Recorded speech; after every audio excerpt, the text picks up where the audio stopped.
Hello, dear authors and invited guests. Welcome to our third technical session, 3B for today. Good evening, good morning, good evening, good afternoon, based on the time that you are following. It's my great pleasure today to welcome all of you to the fifth World Conference on Smart System Security and Sustainability through Zoom on behalf of Words for 2021 and Global Knowledge Research Foundation. We are thankful to everyone to present in this platform to go along us digitally for this conference because for sure these unpredictable circumstances that will never turn to be the new normal. We will get back to our face-to-face meetings and conferences for sure, but COVID is there, so we are thankful for making this conference very productive, and we wish everyone and their families to be safe and doing well through this these circumstances, which will pass for sure very soon with your efforts and the scientific efforts. We hope you to enjoy the 2 days conference this day, which is almost at the end, last session, and tomorrow you are welcome to join us. And we will start for sure with welcoming our chair, Professor Kaiser, from spelling it correctly, and we will go very brief on his profile. However, it's richer than being summarized within a minute. Okay, then Professor Kaiser, is currently working as a professor at Institute of Information Technology at Jan Kamar, I hope I spelled it correctly, University in Dhaka, Bangladesh. He's an associate auditor of the Cognitive Competition and IEEE Access Journal, guest auditor at the Informatics Journal and Cognitive Competition Journal. Dr. Kaiser is a life member of Bangladesh Electronic Society, Bangladesh Physical Society. He's also senior member of IEEE USA and ICE Japan. Also, he's an active volunteer of IEEE Bangladesh section. He's the founding chapter of IEEE Bangladesh section of Computer Society chapter.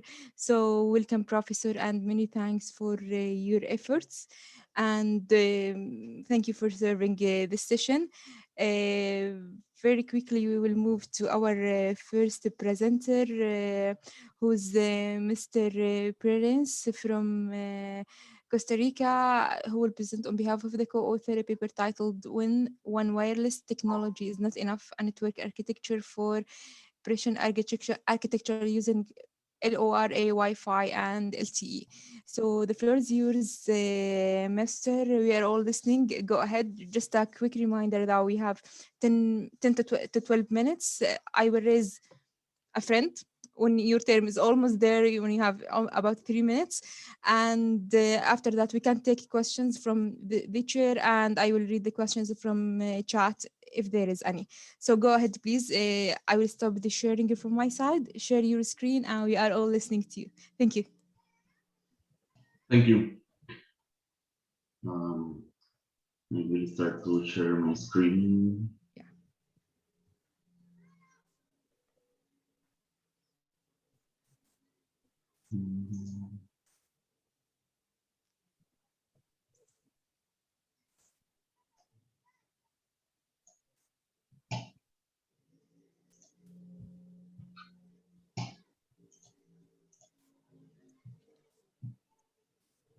Okay, we can, we can see it now, and we can hear you clearly. Could you please just go ahead? Thank you. Okay. Okay, thank you. Okay, good morning, good afternoon, and good evening. My name is José Antonio Orenes, and I am going to present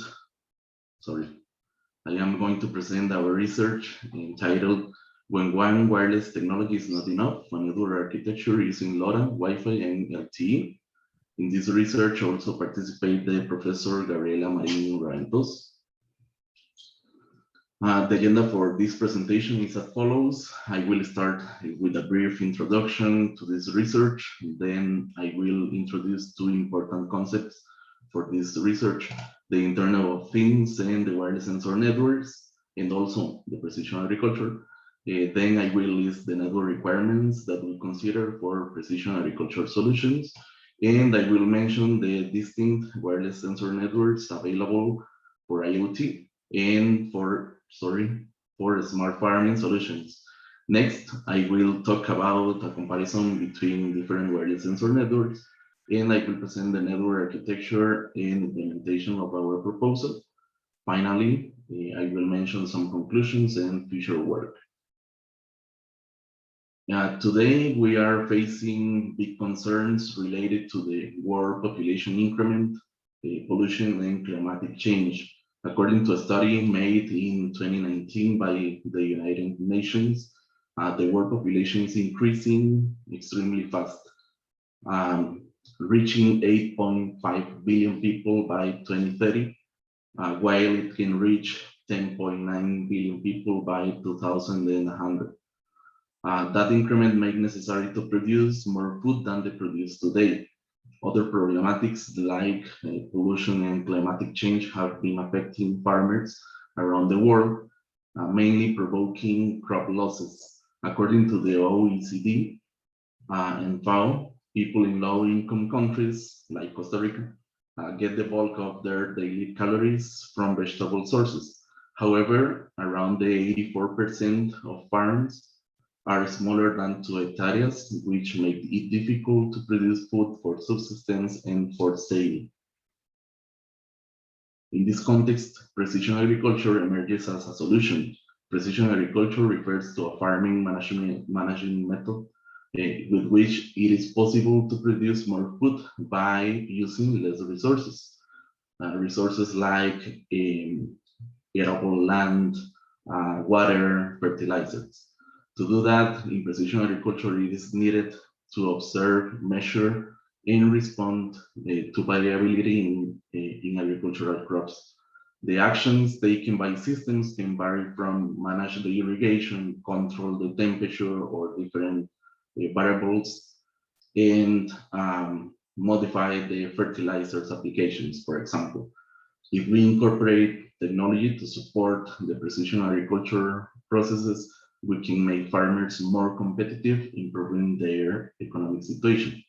Here, IoT, Internet of Things, and wireless sensor networks are crucial to support monitoring and control of agricultural crops. According to the International Telecommunications Union, the Internet of Things is a global infrastructure for the Internet society that enables advanced services by interconnecting real-world and virtual objects through the use of information and communication technologies. In the context of smart farming, the interconnected objects are the distinct monitoring and control stations and the computational platforms. Wireless sensor networks refers to wireless networks that allow to get data directly from the crops, from the stations or sensor nodes located commonly in remote locations. In general, for IoT projects, we need to use at least wireless sensor network to get the data from remote stations, but also we need distribution networks to send the collected data to computational systems that process it. Regarding the network requirements for precision agriculture, we have identified 2 types of stations that can be built. First, the monitoring stations are in charge of collecting data from crops, and they are usually deployed in crop fields. This type of stations require wireless communication to make easy the deployment in the field, low power consumption because they will be deployed in field with no access to power lines, and continuous data upload capabilities to send the sensor data to computational systems. Second, the control stations are in charge of managed actuators like water pumps or other actuators, and they are usually located near engine rooms or workers' office. In this case, the requirement consists in low latency to manage the fertigation correctly, medium to high data rates because instruction needs to be downloaded fast to make the changes in fertigation, for example, and continuous data download to make it possible to send instructions to the stations at any time. There are many wireless sensor networks that can be used in IoT projects, several networks. All of them have distinct characteristics regarding coverage, power consumption, network usage cost, and implementation cost, also availability, data rates, etc. Here, there are some of those wireless sensor networks that can be used in IoT projects. In our case, we made a comparison between the distinct wireless sensor networks, and finally, we have selected the LP1, the wireless LAN, and LTE networks for precision agriculture or smart farming. Specifically, we selected LoRa in the case of LP1, and Wi-Fi in the case of wireless LAN and LTE for our implementation. In this table, we show the technical specs for the considered networks. It is especially important to point out that we did not select Sigfox due to data cycle limitations, because there is a limitation in the number of messages that can be sent by day. In the case of Wi-Fi Halo, it is not available commercially in Costa Rica, so we selected the traditional Wi-Fi for control stations.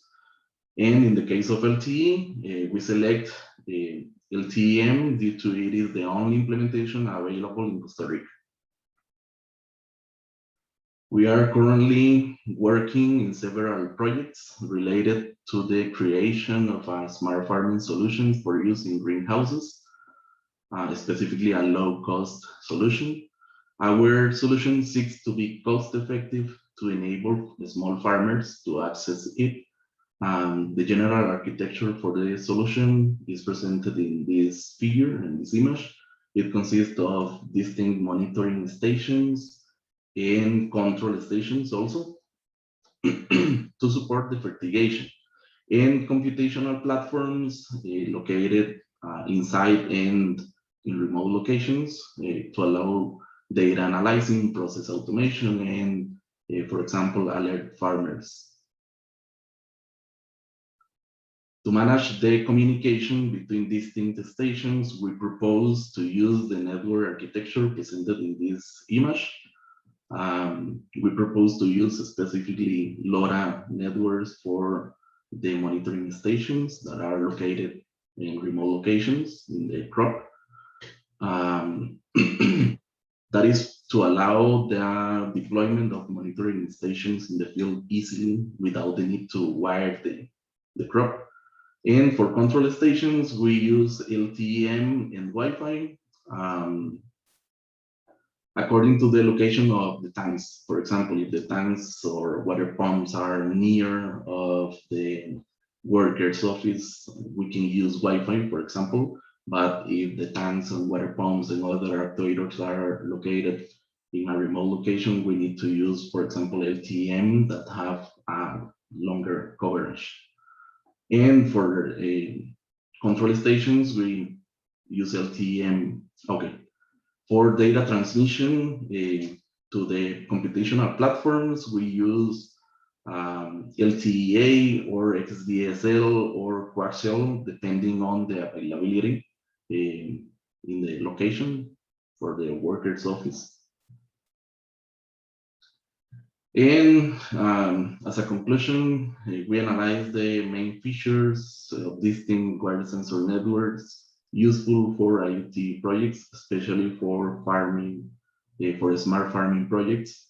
Based on network requirements of smart farming solutions, we select a different combination of communication networks to support data transmission between monitoring and control stations and computational platforms.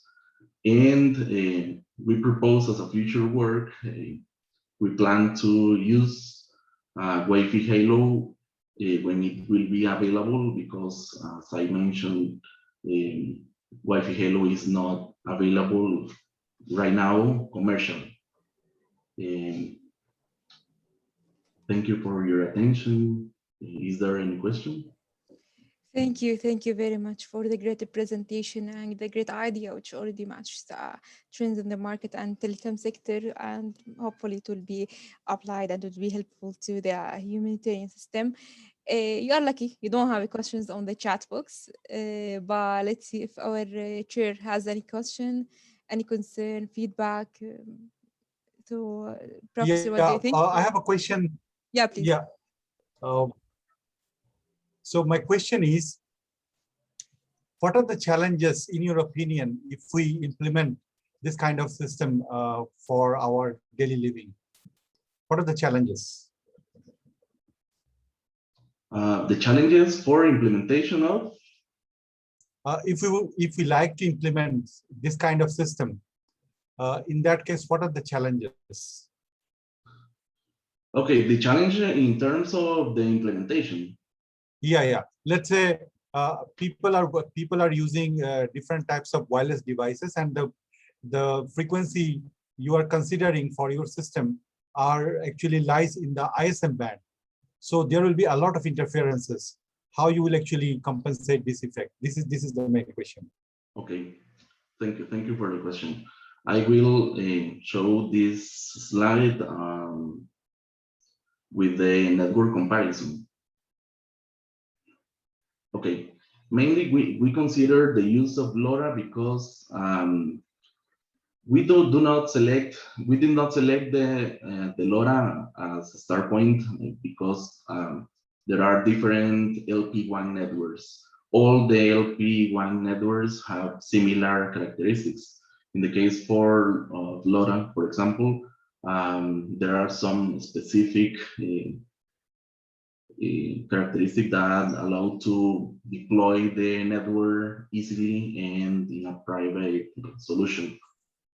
In the case of, for example, of Sigfox, the network usage cost and the network implementation, we are So working. I mean, people will pick one of them, right? One of the techniques, right? Yeah. Okay. Thank you very much. I think Fairuz, we can move to the next presentation. Yeah. Thank you. Okay.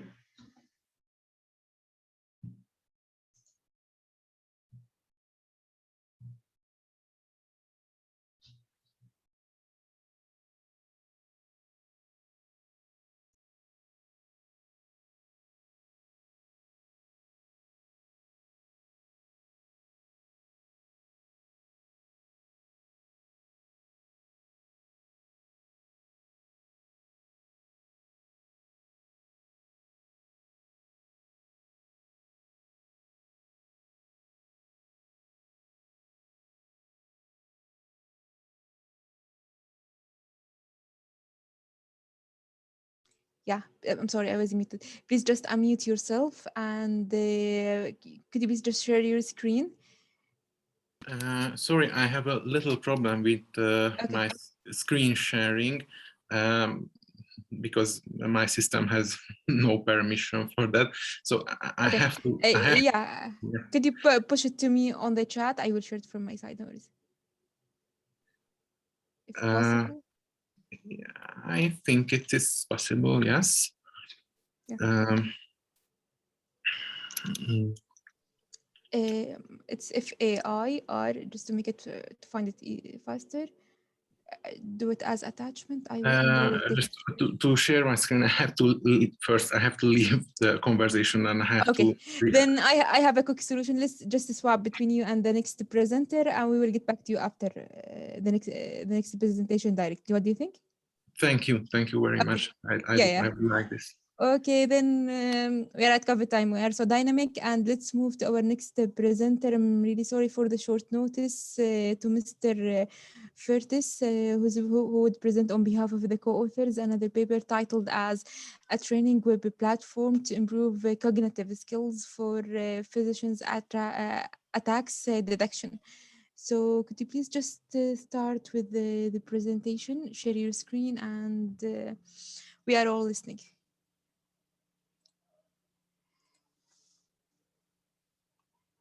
Okay, let's see what's going on here. Okay. So, Mr. Fertis, could you please just unmute yourself and go ahead with the presentation, if possible. Okay, then we're gonna nominate the next presenter. Okay, you Okay, listen me? yeah, we can listen to you. Clear, clear. I'm really sorry for the short notice. I used to push a message, but you see. So could you please I will stop sharing it from my side. Could you please just share your screen and go ahead with the presentation? Okay. Let me just 1 minute, please. Yeah. Okay. I'm going to share my screen in this moment.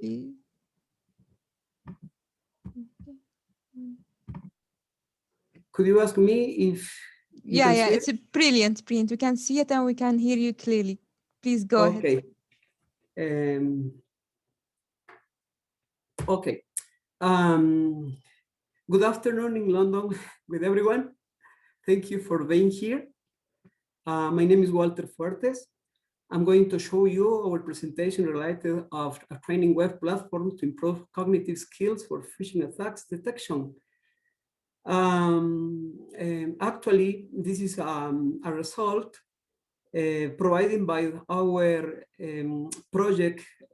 research project entitled Detection and Mitigation of Social Engineering Attacks using Cognitive Security conformed with 4 or 5 universities, okay? Some local universities and the University of La Rioja in Spain. So,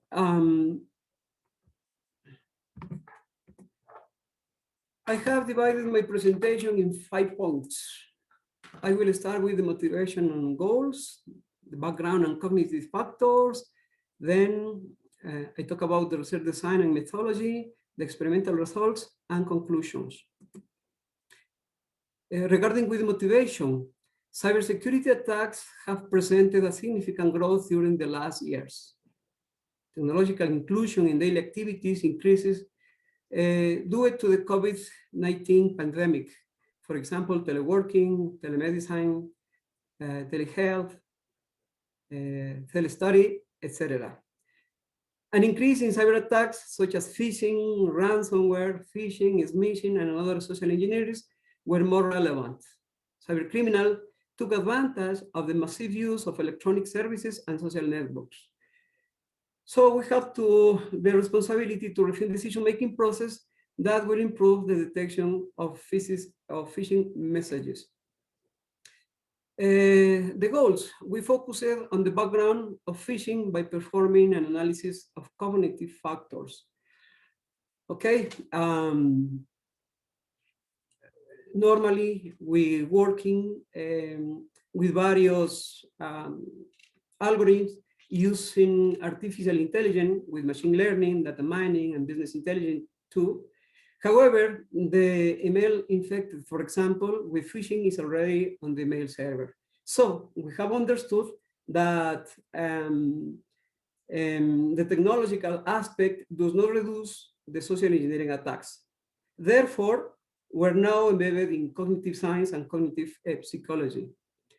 In the prototype development methodology for training, we define the technological and cognitive requirements. So the objective of this study has been to define a web training prototype that considers mental models in the decision-making process based on cognitive task analysis for the employment of the phishing detection processes. Some information about the background, the cyber attacks. Attackers have increased cyber attacks based on social engineering, specifically phishing and fake news. Phishing attacks during the COVID-19 pandemic used the name of international organizations such as WHO, FBI, OMS, among others. Other organisms or specialists suggest us, for example, NIST, IT automation, vulnerability management, and backup and recovery, ask us about these attacks. The threats and the vulnerabilities increase every day. The second aspect is the cognitive factors. The human factor is an essential in dealing with cyber attacks, requiring critical judgment before becoming a victim. Cognition involves many factors, such as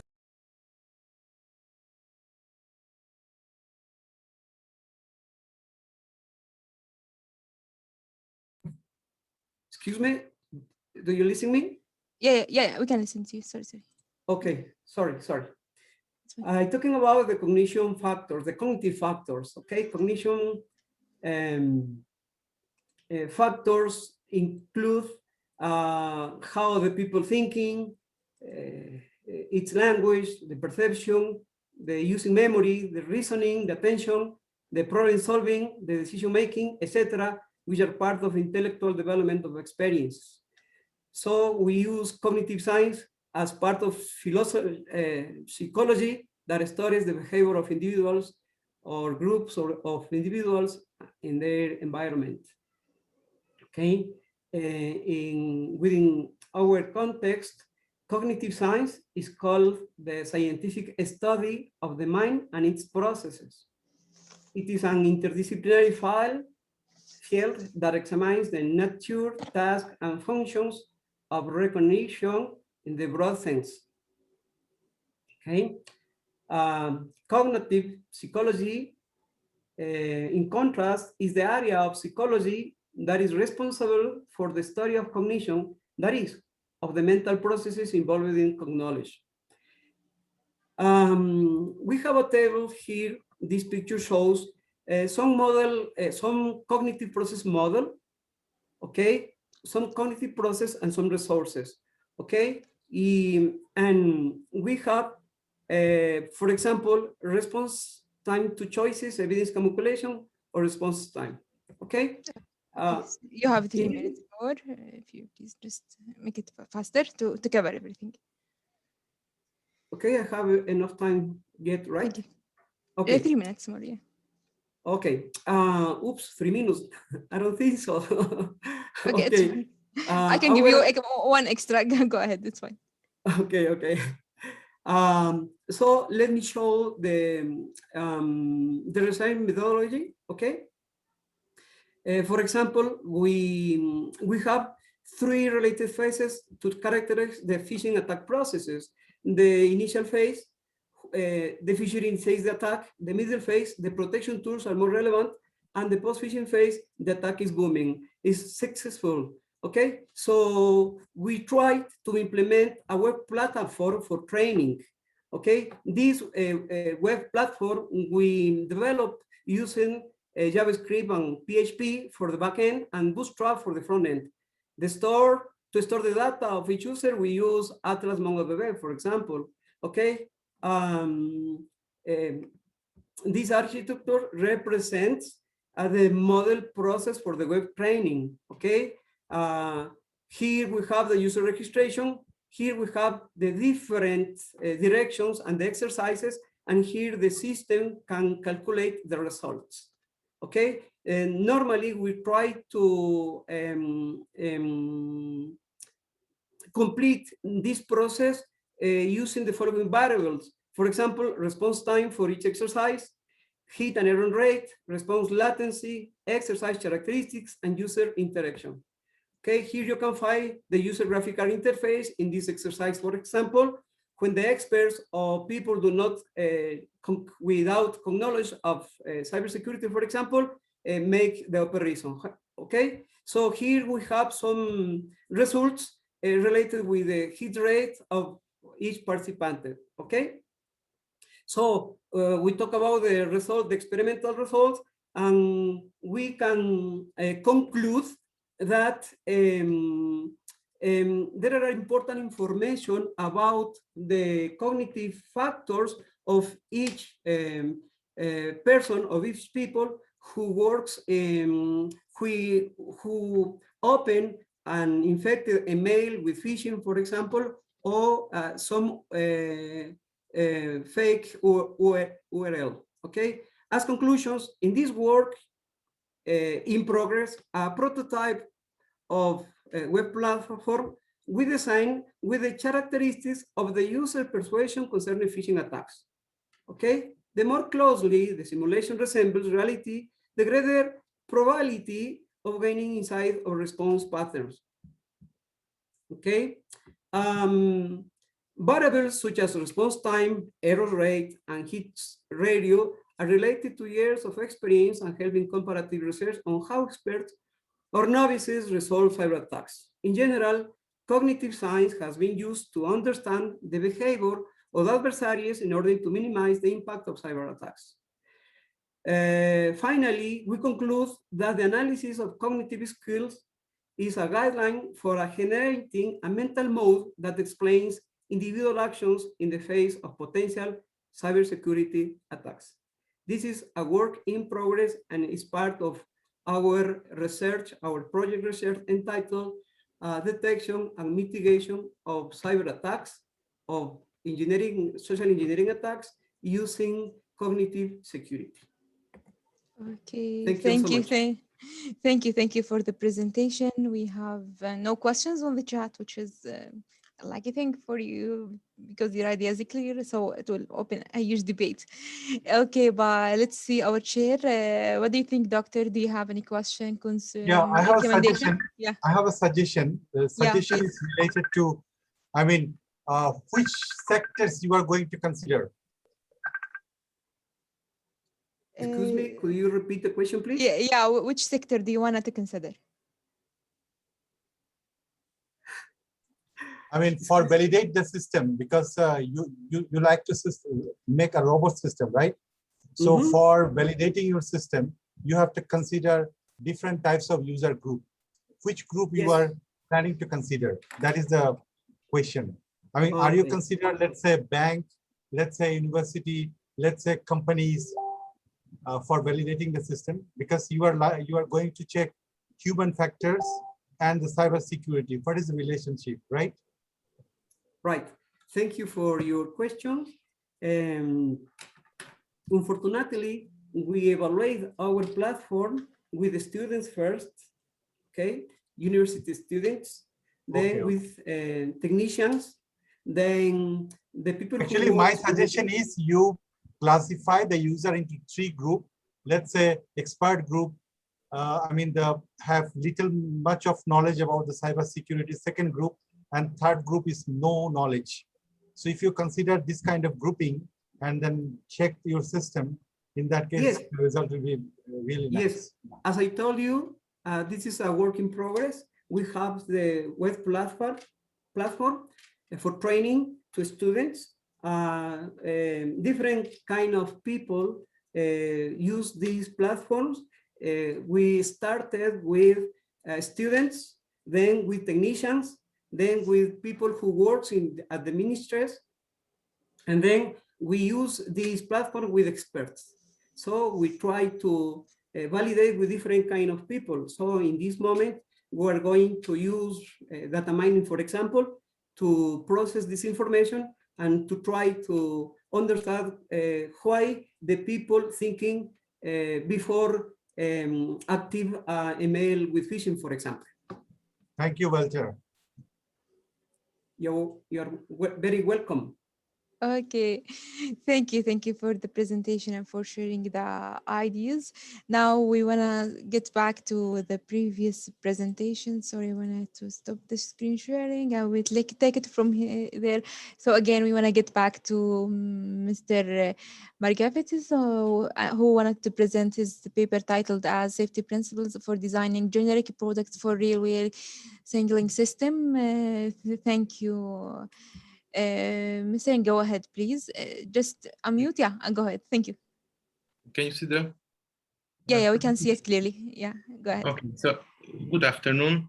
My name is Tibor Gergely Markovic, and my presentation is about safety principles and safety architectures used in a railway interlocking system. Let's overview the presentation. First, I will talk about how to determine properly the requirements for a railway signaling system. Second, we will see the main safety architectures for this kind of systems. After that, the presentation shows some considerations about modular system synchronization. In the end, I will show you an example generic product based on these considerations. As you may know, the rail transportation is one of the safest in the world. So the safety and the high availability is perhaps the most important feature of all signaling system. For designing a generic equipment, that main task is to run specific railway applications for specific railway line.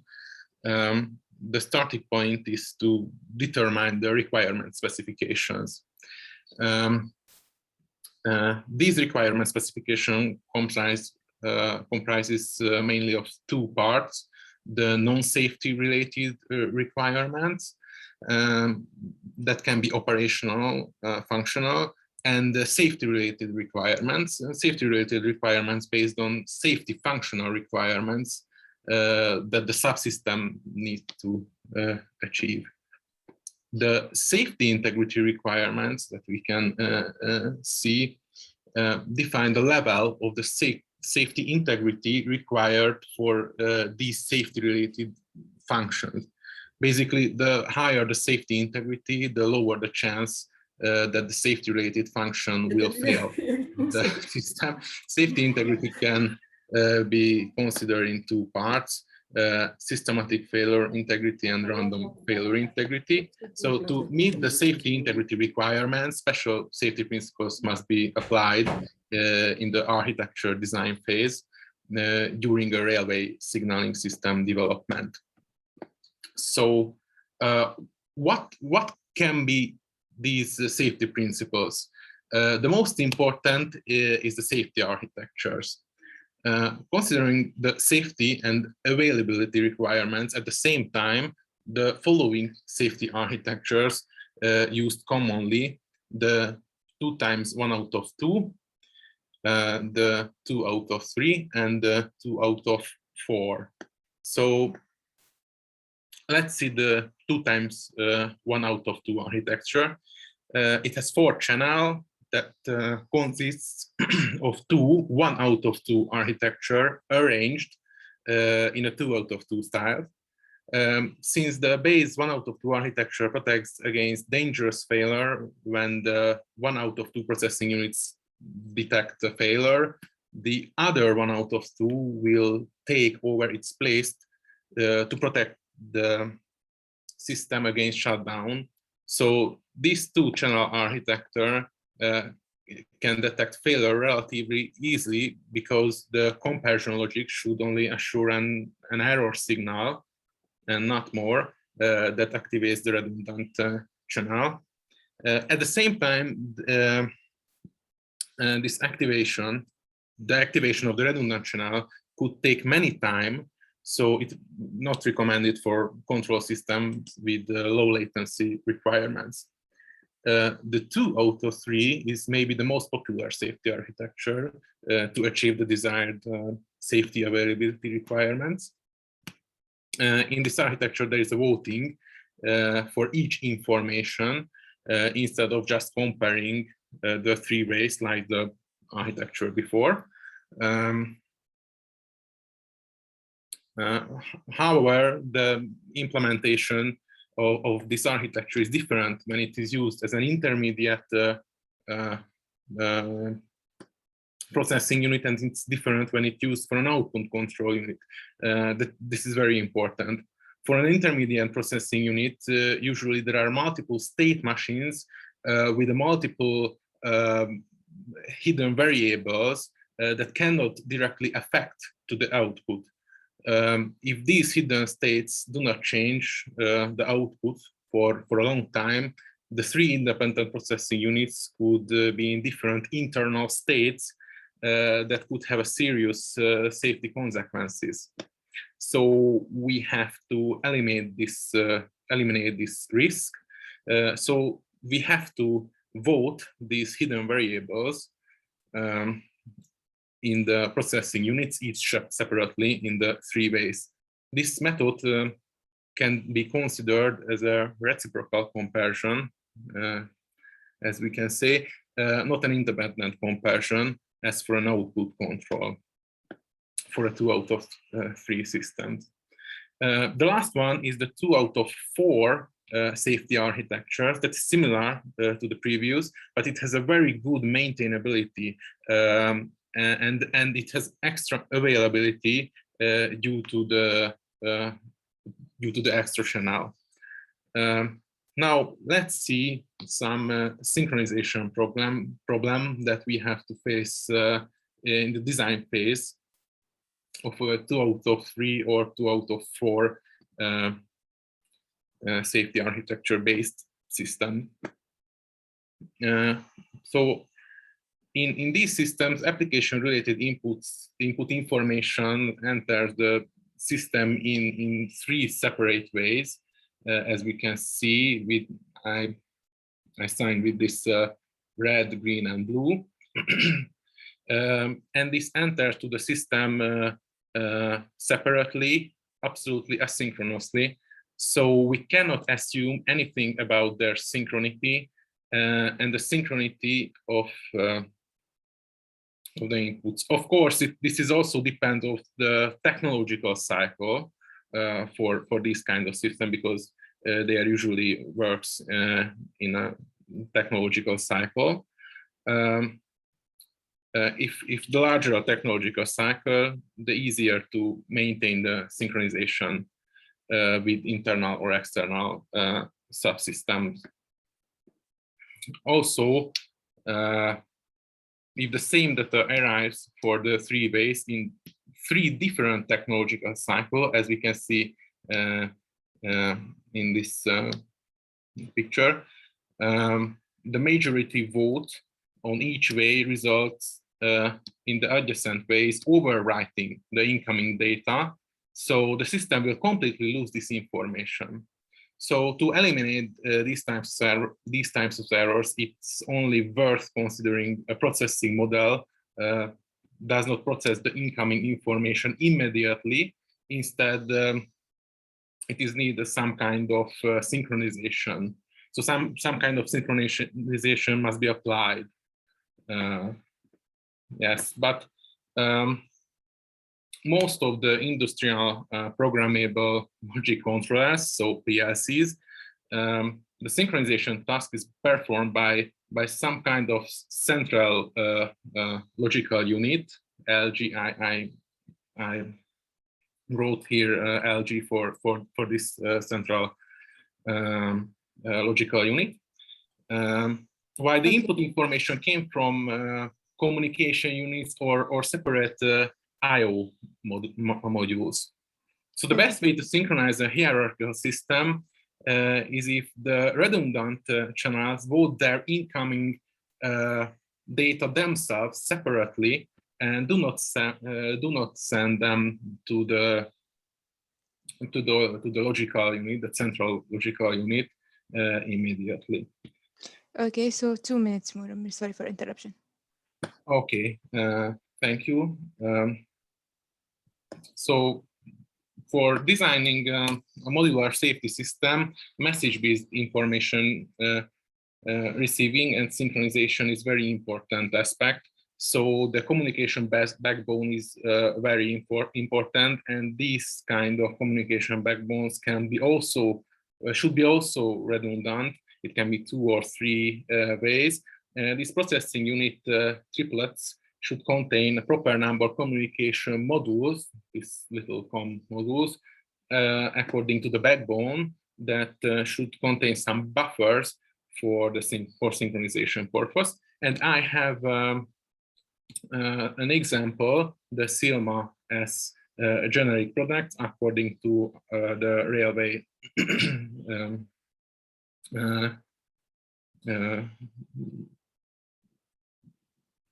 according to the railway standards. It has a unified architecture. It is based on 2 out of 3 safety architecture, and it's a modular railway. It's a modular system for railway signaling. But the biggest advantages of this system is that the architecture abstracts from the structure of the network and allows flexibility in the communication structures, as well the types of logical processing units used. So a module that does not necessarily have to be present to accomplish the railway task is not included in the generic application. And the heart of the SILMA-S product is the SILMA CPU. That is basically a system-on-chip unit that contains asynchronous processor core for communication modules, COM modules, as we can see in these pictures, and it contains a synchronous core and the modified AHB bridge for voting the 2 out of 3. We can find basically a hardware-based voter for perform the voting. And I have a second example that is a generic. We have 1 minute maximum. Just one more minute. This is a ULINX-based light signal generic application based on this SILMA-S generic product. And as we can see, we are used absolutely modularly this SILMA-S generic product. And it is the SILMA-S architecture is based on the presented design consideration that can ensure good modularity according to domain's architecture and provides good scalability. So thank you for your attention. And if you have any question, Thank you for the attention. Sorry for lots of interruptions, but you know, we have a very limited time, but it's really interesting and helpful. Okay, you're lucky don't have any questions on the chat box, so they will not challenge you in in the questions. But our chair, do you have anything, any idea, any contribution, anything that would help the researcher? I think the explanation is clear, so yeah. I don't have any question. Thank you. Okay, brilliant. Thank you very much. Okay, all the best, dear. And now let's move to the next presentation. We have another interesting paper from FEU Institute of Technology from Philippines, presented by Mr. Ace Lagman. On behalf of the co-authors, the title is HWYL and entertainment-based mobile phone game design to raise awareness of environmental management.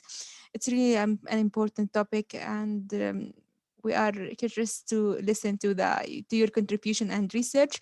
So could you please just share your screen and go ahead with the presentation? We are all listening. Thank you. All right, Ma'am Cora, can you share your screen? Thank you.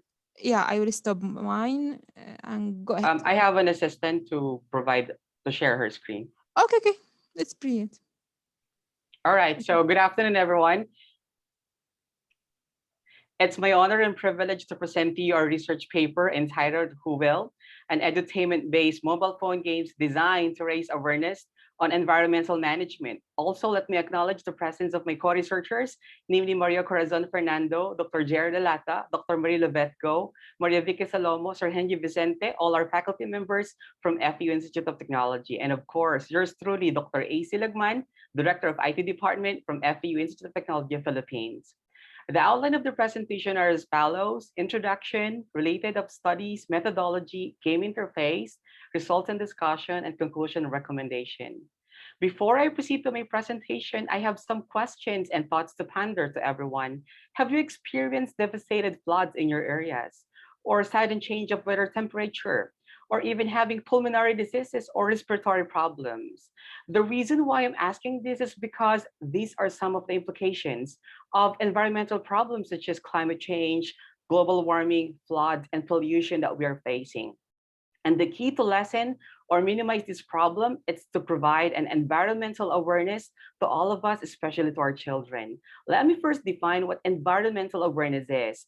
Environmental awareness is about being aware of the environment and to understand the fragility of the environment and the importance of its protection. Because I believe that we have a moral obligation to protect the environment and to promote the sustainability development of our environmental problem and how to protect this one. Now, as IT professionals, the researchers aim to provide the best possible medium in a form of gamification in providing an interactive learning experience to the children in such way that the proponents would be able to give them an understanding about environmental problem and how to protect this. And the perfect time of this awareness is not tomorrow, but today, because there is no doubt that the human activity is hugely responsible for damaging the environment. According to literatures and studies, gamifying environmental action campaign has proven to be a very successful way to promote environmental awareness. With this, it is my humble experience to present to you our game entitled Who Will, an edutainment-based mobile game designed to raise awareness on environmental management. So what is this component of Who Will? Who Will is a 3D isometric puzzle adventure game for Android devices. The whole game revolves around adventures of Thomas, as he unknowingly helps the mayor and the townspeople in solving environmental problems throughout playing meaningful mini games. The mini games comprises of different casual games that focuses on teaching the players about the major environmental issues such as ozone depletion and disposal of waste.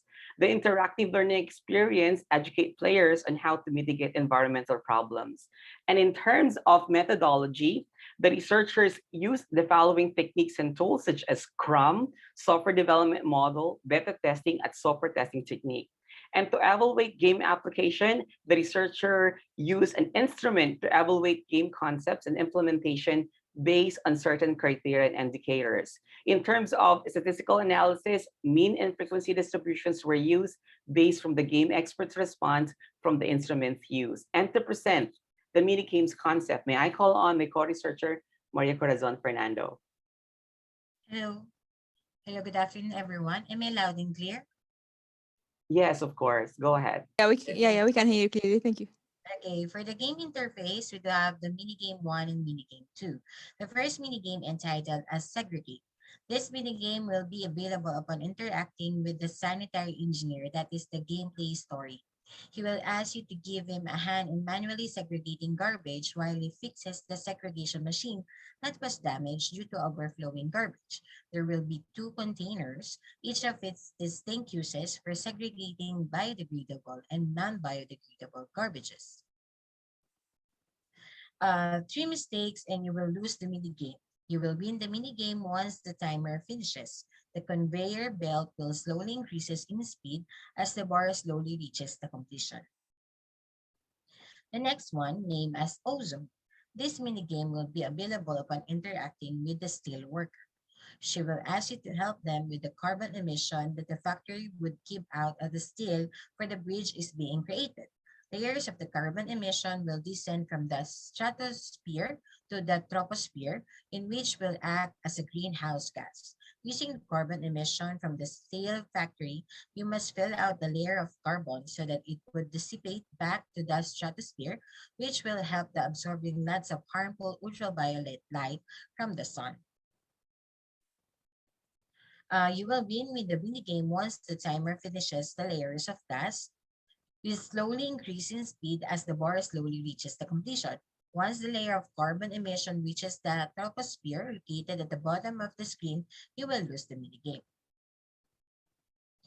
For the result and discussion, the proponents created an online questionnaire to let the player testers give the insight on the game in the following factors, such as functionality, reliability, usability, efficiency, maintainability, and portability. These factors are in line in the software quality factors that enumerates the factors for a software goods quality. The grading system used for the survey was the 5-point Likert scale, with 5 being the very satisfactory and 1 is being poor. Based on the result, the game gathered very satisfactory result from the play testers, providing the game has been successfully in promoting environment awareness through edutainment, and the game as a system works as is intended with the compliance to the software quality factors.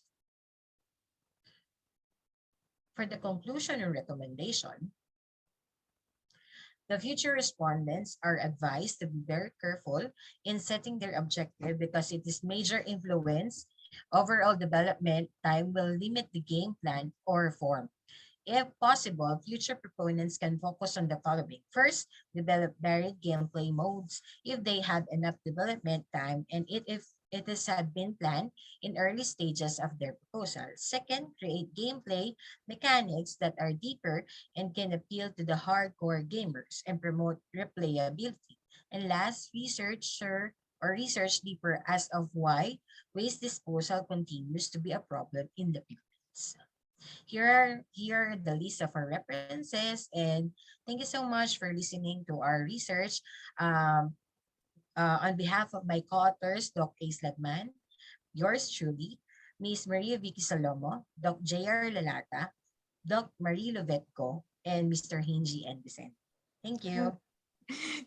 Thank you for your and your research team for the great presentation, great idea. It brings lots of contribution to the knowledge and brings fun as well, which is already a huge need to everyone. So thank you for the presentation. We don't have questions on the chat box, but our chair for sure has his own contribution, which will help to improve the research. So what do you think, Professor? Um, Thank you, Cora. It's an excellent presentation. And have you done any kind of survey, what is the impact of using this kind of app for teaching people?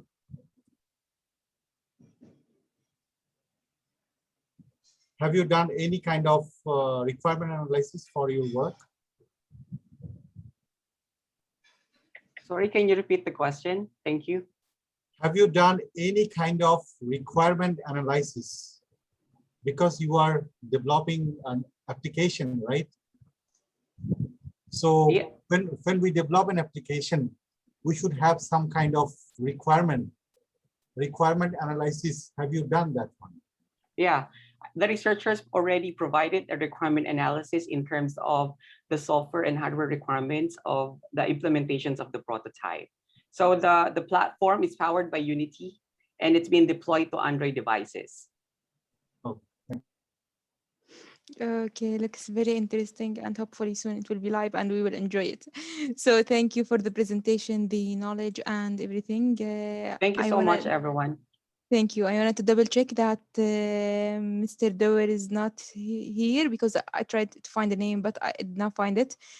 Maybe he's using another profile. Mr. Dower, are you with us? Okay, so in this case, I want to move to the last presentation for today. With the pleasure, I wanted to introduce Mr. Iger Turban from Capital One Bank from the United States of America, who would present his own paper and contribution titled as Performance, Anomaly, and Change Point Detection for Large-Scale System Management. So, Mr. Iger, could you please just share your screen and go ahead with your interesting presentation. Thank you.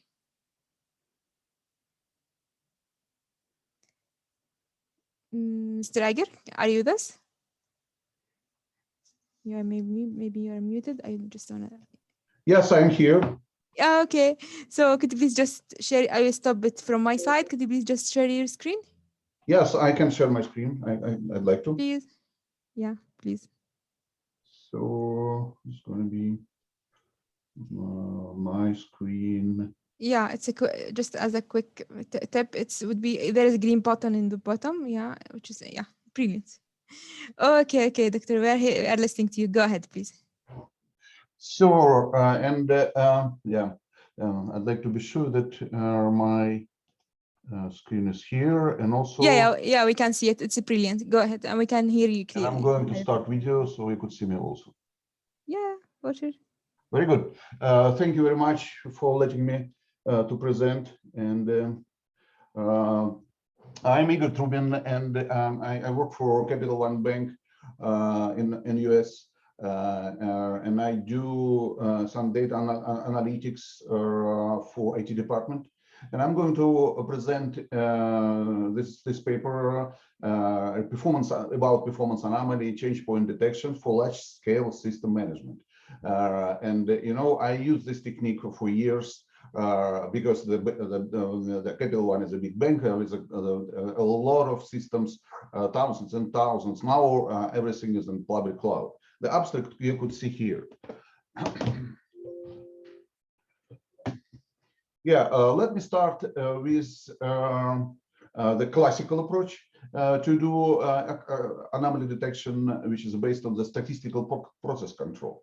I have developed the method long ago. It's called SETS, statistical exception and trend detection, which is using this statistical process control to do the pattern recognition, statistical filtering, active baselining, dynamic static threshold, IT control charts, and the original idea is exception value, which is the magnitude of the exception, to which I used all of them to do the system capacity management, or now it's a public cloud capacity management also.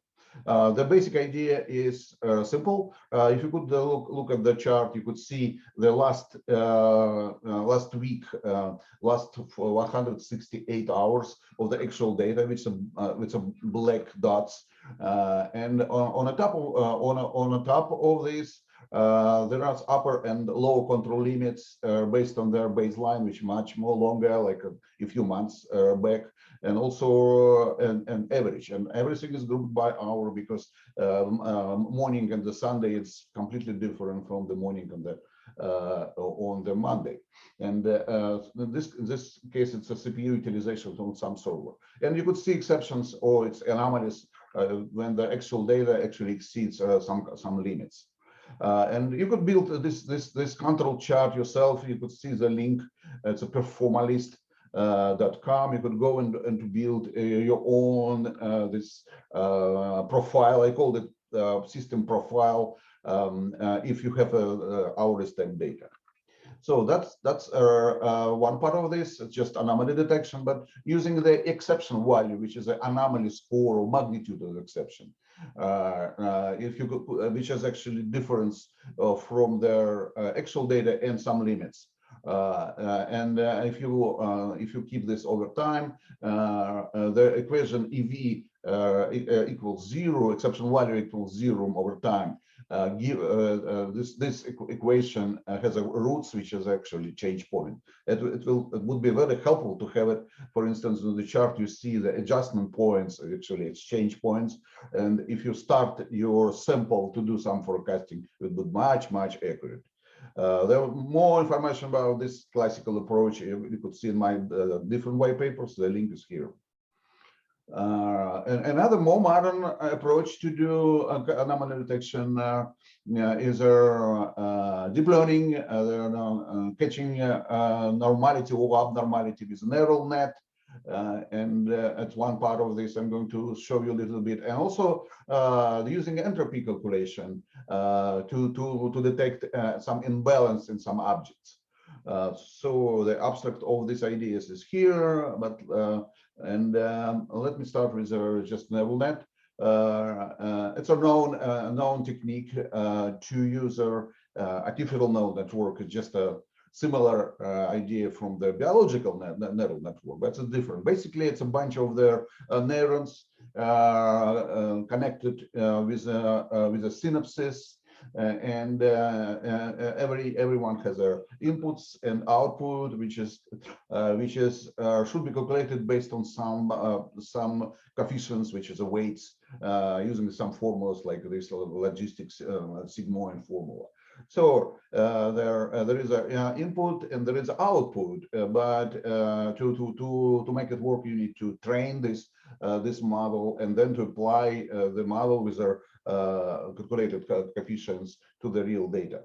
So it's just a basic concept of the neural network usage. I developed some R program to apply it against their CPU utilization data in this case, because again it's a big system, a lot of CPU. I mean a lot of servers there. So there is a need to separate online transaction type of workload profiles from the rest. There are the typical OLTP. You could see this the cowboy head type of curve over 24 hours. It's again still CPU utilization, and even with the kind of the deep in the inside in the middle because of lunchtime. So, but it's a supervised machine learning technique. That's why you need to have a training set. You could see example here. You need to manually to label which one in the training set is OLTP, which one is not, 0 or 1. And then you need to train your model. There is a snip code of my R program which uses a public available by package for neural network building. And you see the structure, and you need to train it using a training set. And when it's done, you could apply it to the real data and got some results. It's interesting results I got in this case. Basically, that their detection, I mean, this pattern is correct, but except two cases, two false negatives. One, it was manually marked as OLTP, but model thinks it is not. And opposite case was it was actually manually marked as not OLTP, but model think it is. So looking closely to this mismatching profiles, I'm afraid the model is kind of right. Somebody, actually, it's me, labeled some training records incorrectly. So it looks like just computer versus person, me, and I lost this a little bit. But anyway, it could be corrected. And I apply the same technique for the different type of data, not a CPU utilization, resource usage, but for transactions, for kind of the more business oriented data. Again, it works fine, and it could detect this OLTP type of profiles also. And there's a pretty acceptable accuracy. You could see estimation there. Acceptable, but not might be for some cases it's acceptable. So to do it more accurately, you need to have more hidden layers, like on this picture of the neural net, and which is called actually deep learning type of approach, right? And have a greater accuracy. And also it could be not only just binary detection recognition, it could be several profiles to recognize OLTP, not OLTP, or batch type of jobs on a server in this case. Conclusion: applying the approach to daily profiles gives the ability to classify workloads and recognize the known patterns that could be used to find some good and different kind of profiles, which is normality is, or defective one, which is abnormality. So there is another way to do anomaly detection, as I mentioned. It's based on the entropy calculation. So the problem statement: how to detect anomalies for short-living objects, or for objects with very small amount of measurements. Because there is not enough data to create a baseline to using statistics to detect the anomalies. Solution: just let's try to compare them and separate exceptional one with anomalies for future investigation. And objects could be servers or customers that have just started being monitored, not enough data yet, or public cloud objects that I usually have very short lifespan, like servers, EC2s in Amazon, or auto-scaling groups, for instance. So the suggested approach is to estimate the entropy of the objects. What entropy you could read here, but basically object is normal if the entropy is low. If not, there is a possible disorder there, and someone needs to check what is going on with object. Here is example. Actually, before example, just let's look at their practical formula for that. There is a good idea to use just based on the entropy to calculate imbalance. And the formula is here. You could see how it calculated, but what is it? What is the meaning of this? This NIC, which is a normalized imbalance value, varies from 0 to 1. 0 means it is completely balanced. For instance, for auto-scaling group in the WS, it is just the constant number of EC2 all the time, or constant number of nodes in the cluster all the time. And one, it's completely disorder. It's spinning up and spinning down some nodes. It's a mess. Yeah, actually, I have applied this technique to their some data. There is a snippet from my R code how I did this, and as a result, I got some interesting thing. For example, the top most imbalanced objects here. The biggest imbalance is on there. You could see it's a number of nodes in the cluster from 0 to 15 of some auto-scaling group, and you see they're spinning up, spinning and spinning down. Just it's kind of mess. So something is going on there. So it's kind of anomalous. But others are not so basic, and sometimes it's just a regular, just showing they're scaling up because of the load increased, and scaling down when it's disappeared. So it could be normality. So, and last thing I'd like to mention, it's how to use business drivers to do their meaningful prediction. It's based on the patent we just recently got it. It's called Systems and Methods for Modeling Computer Resource Metrics. Basically, what you need to do. The challenge is just trend forecast using just autocorrelation kind of just trending.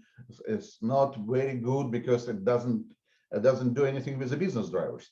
So the good idea to have the business, what drives there some utilization of some systems, some resources. You need to know these business drivers, and also you need to know the utilization data and mapping which business driver drives which resource, and then to combine it to do a correlation analysis and to create a forecast, meaningful forecast. And this is a little bit more details about it, but you know the challenge is, and why we patented this, because of course it's a big data for big systems. So we suggest to replace their actual very granular data with workload profiles. I just mentioned from the beginning, you could recognize these charts. It's just 168 data points for each or each system. Much faster could be done in real time fashion to this prediction. So it's supposed to be a resource like a CPU utilization metric, and a driver, which is some transactions, some number of accounts, or in this case, it's a mobile business transactions. So if we have that, there's an R code to create a correlation analysis. And so based on this model, linear or maybe non-linear and also multivariate one, you could see the meaningful projections, which gives you, along with their business drivers increasing, like for instance, just a new customers coming, etc. And so resources also is going to be used more and more, and you could find the future when it's going to be at capacity. That's our idea to use this business-driven meaningful forecast. So how it works? Okay, sorry, Doctor, for interruption. We have 2 minutes more. Oh, you are yes, done. I'm done. This is the references. You could see reference to my other papers, and there is email address, igor@trub.in, actually Igor Trubin, right? And you could put any questions or there. Thank you. Okay, thank you, Doctor, for your time, for the great presentation and the great efforts, which is clear to every one of us. And now our chair, last presenter, last question. That will be the hardest one for sure. So go ahead, it's us. No, what do you think? Yeah, I have a simple question. I mean, it's a really nice piece of work. And I mean, for analyzing this kind of data, this is always context dependent. Any kind of profiling is depending on the context, as well as multivariate analysis should be the right approach. What is your opinion on this two things? Yes, they're multivariate, exactly, because one, for instance, could be one-to-one or one-to-many relationship between business driver and the resource usage. And the model uses this. We need to have a good mapping about it. And then we apply this multivariate regression analysis to build a model. And then based on the model, you could do some prediction, even if it's several business drivers are kind of they're changing the trend, it could be seen in the result of the model. Am I answering your question? Yeah, thank you. Yes. Okay, so thank you. We don't have any other questions, and now we wanna to go to the closure of the session. Unfortunately, time flies when we aren't having a very nice time. So thank you everyone. Thank you for the contribution and for being part of this conference. I sincerely thank our authors for the excellent presentation and for their contribution to the knowledge, to the academia, especially in the hard time that everyone passed through because of COVID-19. So thank you for being part of this session and for participation in the international conference. I hope the session was informative enough and everyone got an idea, improvement, or any suggestion for the future research. So dear presenters, you will get your digital certification through a couple of business days. Further, all papers have been already directed to Springer. They will help us to publish them within hopefully 5 to 6 months, but please keep an eye to the email, help our team to make it faster and to make everything progress as expected. For sure, we wanna to thank our chair, Professor Kaiser, for the grateful notes, contribution, and the questions, which really added a lot to myself and the presenters, all presenters for sure. And it's a chance to present our appreciation again on behalf of Team Words S5 2021 and Global Knowledge Research Foundation. So thank you, Professor. At the end of the session, even though it's now face-to-face, hopefully next year we will meet in this summer in this nice weather, but we still have a chance to make our special memory, take a picture in the classical way. It will not be our new normal. We will get back to our life. So could you please just turn on your cameras and I will take a screenshot in the classical way. Again, 3, 2, 1, cheers. Again. So thank you, everyone. Thank you for being part of this. Have a nice evening and please stay safe. See you soon, hopefully next year with better conditions. And we wish to be part of tomorrow's session as well. Your attendance, contribution, and the question would be very helpful to everyone. So thank you again. Stay safe and have a nice evening again. Thank you, Amit, and thank you, Fairuz, for this wonderful session. Thank you. Thank you. Stay safe. Bye-bye. Thank you. Bye-bye. Thank you, Mr. Bye. Doctor. Thank you. Bye-bye. See you tomorrow. Bye-bye.